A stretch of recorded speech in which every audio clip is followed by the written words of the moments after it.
नमस्कार। हम्म, आज 13 जनवरी 2026 और हमारे पास पिछले 2 हफ्तों की कुछ बहुत ही दिलचस्प रिपोर्ट्स हैं। हाँ, ये रिपोर्ट्स दिखाती हैं कि दुनिया में एक एक बड़ी उथल-पुथल चल रही है। बिल्कुल। और आज हम इन्हीं में से कुछ जरूरी बातें निकालने वाले हैं। हम देखेंगे कि कैसे पुराने गठबंधनों में दरारें पड़ रही हैं, यूक्रेन में शांति की उम्मीदें कैसे एक धागे से लटकी हैं। और कैसे दुनिया का पावर बैलेंस हमारी आंखों के सामने ही बदल रहा है। ये विश्लेषण प्रोवेव एआई द्वारा प्रायोजित है और स्टाइलो न्यूज द्वारा तैयार किया गया है। स्टाइलो न्यूज एक एआई संचालित समाचार एप्लीकेशन है। और इसकी खासियत यह है कि ये उसी तकनीक पर आधारित है जिसे सरकारें और बड़ी कंपनियां वैश्विक घटनाओं को समझने के लिए इस्तेमाल करती हैं। तो चलिए शुरू करते हैं। हाँ, चलिए सबसे चौंकाने वाली खबर से शुरू करते हैं, जो अटलांटिक के बीच से आ रही है। ग्रीनलैंड एक ऐसी जगह जिसके बारे में ज्यादातर लोग सोचते भी नहीं है, वो अचानक दुनिया की 2 बड़ी ताकतों के बीच तनाव का केंद्र बन गया है। बिल्कुल। ये तो बिल्कुल अप्रत्याशित था। मतलब राष्ट्रपति ट्रंप का प्रशासन अचानक से ग्रीनलैंड में इतनी दिलचस्पी, हाँ। इतनी दिलचस्पी क्यों ले रहा है? ये कोई सिर्फ जमीन खरीदने वाली पुरानी बात तो नहीं लगती है ना? नहीं, बिल्कुल नहीं। ये उससे कहीं ज्यादा बड़ा और एक बहुत ही सोचा समझा रणनीतिक कदम है। अच्छा। स्रोतों के अनुसार अमेरिकी प्रशासन आर्कटिक में रूस और चीन की बढ़ती सैन्य और आर्थिक गतिविधियों को लेकर बहुत चिंतित है। आर्कटिक की बर्फ पिघलने से नए शिपिंग रूट खुल रहे हैं और वहां खरबों डॉलर के खनिज संसाधन मौजूद हैं। खासकर रेयर अर्थ मिनरल्स, जो आज की टेक्नोलॉजी के लिए बहुत जरूरी है। ठीक है। और ग्रीनलैंड की लोकेशन ऐसी है कि जो उसे नियंत्रित करता है, वो एक तरह से पूरे आर्कटिक पर नजर रख सकता है। और डेनमार्क, जिसका ग्रीनलैंड पर अधिकार है, जाहिर है इस बात से बिल्कुल खुश नहीं है। बिल्कुल नहीं। डेनमार्क की प्रधानमंत्री मेटे फ्रेडरिक्सन का बयान तो बहुत ही सख्त था। हाँ, उन्होंने कहा कि ग्रीनलैंड पर किसी भी तरह की अमेरिकी सैन्य कार्रवाई का मतलब नेटो का अंत होगा। मतलब ये तो सीधी सीधी धमकी है। एक नेटो सदस्य दूसरे को कह रहा है कि अगर तुमने ऐसा किया तो गठबंधन खत्म। ये तो मैंने पहले कभी नहीं सुना। ये नेटो के लिए एक अभूतपूर्व संकट है। ये संगठन के मूल सिद्धांत यानी अनुच्छेद 5 की उसकी आत्मा पर हमला करने जैसा है। अनुच्छेद 5 जो कहता है कि किसी एक सदस्य पर हमला सब पर हमला माना जाएगा। हाँ, वो सोवियत संघ से बचाने के लिए बनाया गया था। किसी ने कभी सोचा ही नहीं था कि एक सदस्य, और वो भी अमेरिका जैसा ताकतवर सदस्य, दूसरे सदस्य की जमीन पर सैन्य कार्रवाई की धमकी देगा। तो संधि में इसका कोई तोड़ ही नहीं है। कोई नहीं। ये एक तरह का संवैधानिक संकट है। संस्थापकों ने कभी सपने में भी नहीं सोचा होगा कि असली खतरा गठबंधन के अंदर से ही आएगा। तो इसका मतलब ये है कि अगर अमेरिका कोई कदम उठाता है तो नेटो के बाकी सदस्य क्या करेंगे? क्या वे डेनमार्क का साथ देंगे? यही सबसे बड़ा सवाल है। ये तो गठबंधन को पूरी तरह से तोड़ सकता है।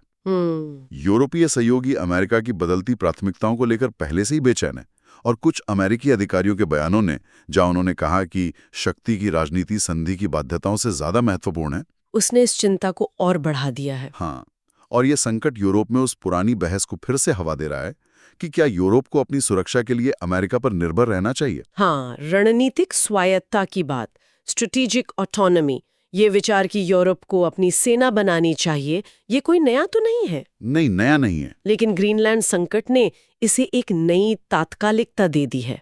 अब ये सिर्फ एक अकादमिक बहस नहीं रही, बल्कि एक जरूरत महसूस होने लगी है। बिल्कुल। और इसका सबसे बड़ा उदाहरण फ्रांस में देखने को मिल रहा है। वहां की नेशनल असेंबली के उपाध्यक्ष क्लेमेंस गुएटे, उन्होंने एक प्रस्ताव पेश किया है। हाँ, एक प्रस्ताव कि फ्रांस को नाटो के एकीकृत सैन्य कमांड से बाहर निकल जाना चाहिए। एक मिनट, एकीकृत सैन्य कमांड से बाहर निकलने का मतलब क्या है? क्या इसका मतलब है कि फ्रांस नेटो छोड़ रहा है? नहीं, और यही दिलचस्प बात है, वे गठबंधन में बने रहेंगे। अच्छा। मतलब अनुच्छेद 5 के तहत अगर किसी सदस्य पर हमला होता है तो फ्रांस मदद के लिए बाध्य होगा, लेकिन उनकी सेना की कमांड किसी अमेरिकी जनरल के हाथ में नहीं होगी। तो वे तय करेंगे कि उनके सैनिक कहाँ, कब और कैसे तैनात होंगे। बिल्कुल। ये अपनी सैन्य आजादी वापस लेने जैसा है। तो ये 1966 में प्रेसिडेंट चार्ल्स डी गॉल के कदम जैसा ही है। लेकिन आज के समय में इसका क्या मतलब है? डी गॉल के समय तो शीत युद्ध चल रहा था, वो एक राजनीतिक बयान था। देखिए, आज ये एक राजनीतिक बयान से कहीं ज्यादा एक व्यावहारिक कदम है। कैसे? इसका मतलब है कि फ्रांस अपनी सेना को यूरोप केंद्रित मिशनों में, जैसे पूर्वी यूरोप या शायद अफ्रीका में, अमेरिका की सहमति के बिना स्वतंत्र रूप से तैनात कर सकता है। आलोचकों का तर्क है कि नेटो अब बराबर के सदस्यों का गठबंधन नहीं रहा। वो एक ऐसा सैन्य उपकरण बन गया है जिसे अमेरिका अपने हितों के लिए इस्तेमाल करता है। ये कदम उसी धारणा को सीधी चुनौती है। लेकिन नेटो के महासचिव मार्क रुट्टे का नजरिया तो अलग है। हाँ, वो कह रहे हैं कि अमेरिका प्रतिबद्ध है, लेकिन यूरोपीय सदस्यों को भी अपना रक्षा खर्च बढ़ाना चाहिए। मतलब एक तरह से वो कह रहे हैं कि अगर ज्यादा अधिकार चाहिए तो ज्यादा जिम्मेदारी भी लेनी होगी। हाँ, उनका दृष्टिकोण यही है कि एक मजबूत यूरोप एक मजबूत नेटो बनाता है, लेकिन ये अमेरिका से अलगाव में नहीं होना चाहिए। ये एक बहुत ही नाजुक संतुलन है। और ये सारी बहसें सिर्फ बंद कमरों में नहीं हो रही हैं। इन सब के पीछे एक असली युद्ध की परछाई है जो पिछले 4 सालों से चल रहा है, यूक्रेन का संघर्ष। हाँ, और इसका असर हर चीज पर पड़ रहा है ना। बिल्कुल, लगभग 4 साल हो गए हैं और ये युद्ध यूरोपीय सुरक्षा की पूरी धारणा को चुनौती दे रहा है। और अब खबरें आ रही हैं कि राष्ट्रपति ज़ेलेंस्की और राष्ट्रपति ट्रंप के बीच शांति वार्ता चल रही है। हाँ, कुछ रिपोर्ट्स तो यहाँ तक कह रही हैं कि समझौता 90% पूरा हो चुका है। हाँ, लेकिन वो आखिरी 10% वही सबसे मुश्किल हिस्सा है। उस 10% में सबसे विवादास्पद मुद्दा है क्षेत्रीय रियायतें। और कीव किसी भी हालत में अपनी जमीन छोड़ने को तैयार नहीं है, जो स्वाभाविक भी है। लेकिन शांति की कीमत शायद यही होगी। और क्या हमें ये पता है कि इन क्षेत्रीय रियायतों का असल मतलब क्या है? क्या हम क्रीमिया की बात कर रहे हैं या डॉनबास की? यही वो बिंदु है जहां बातचीत अटकी हुई है, क्योंकि दोनों की राजनीतिक कीमत ज़ेलेंस्की के लिए बहुत अलग है। और बहुत ज्यादा है। हाँ, और इसी बीच रूस ने कीव पर अपने हमले और तेज कर दिए हैं। ये एक क्लासिक रणनीति है।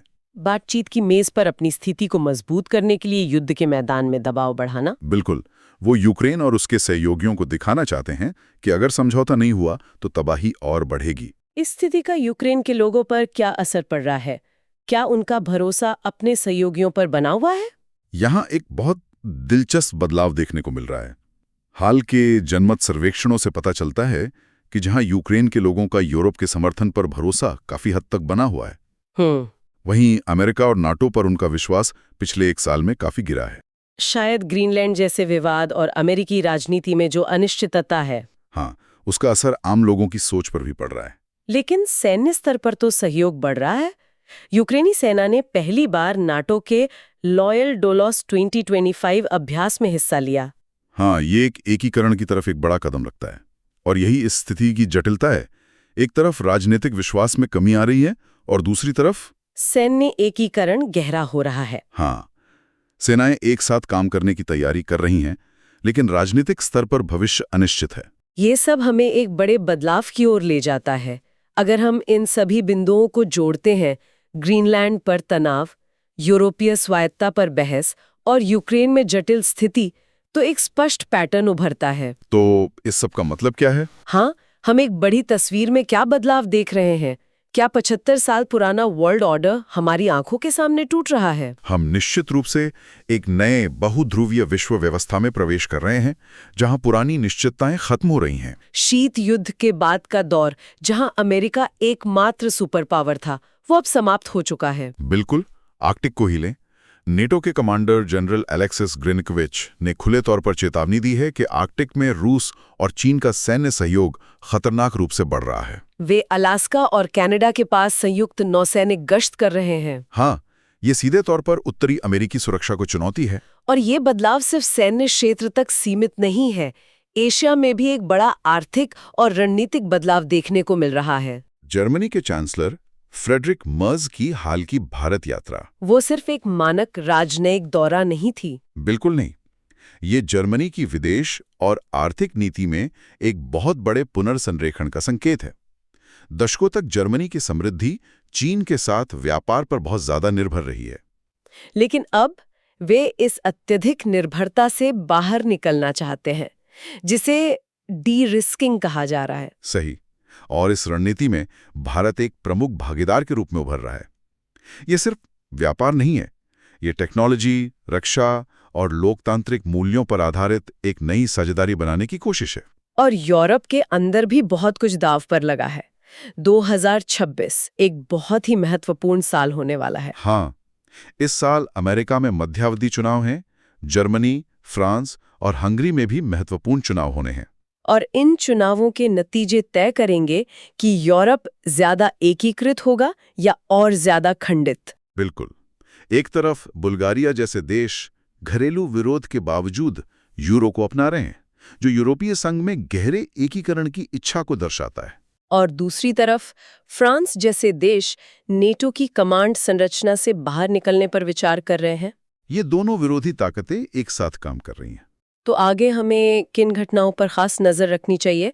श्रोताओं के लिए भविष्य के घटनाक्रम को समझने के लिए मुख्य बिंदु क्या हो सकते हैं? मेरे विचार से 3 प्रमुख घटनाक्रम देखने लायक होंगे। पहला, फ्रांसीसी नेशनल असेंबली में नेटो की एकीकृत कमांड से बाहर निकलने के प्रस्ताव पर होने वाला मतदान।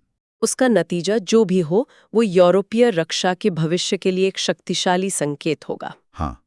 दूसरा, जाहिर है, यूक्रेन शांति वार्ता की प्रगति, खासकर अमेरिका और यूक्रेन के बीच होने वाली अगली बैठकें। क्या कोई सफलता मिलेगी या ये संघर्ष एक और साल तक खिंच जाएगा? इस पर बहुत कुछ निर्भर करेगा।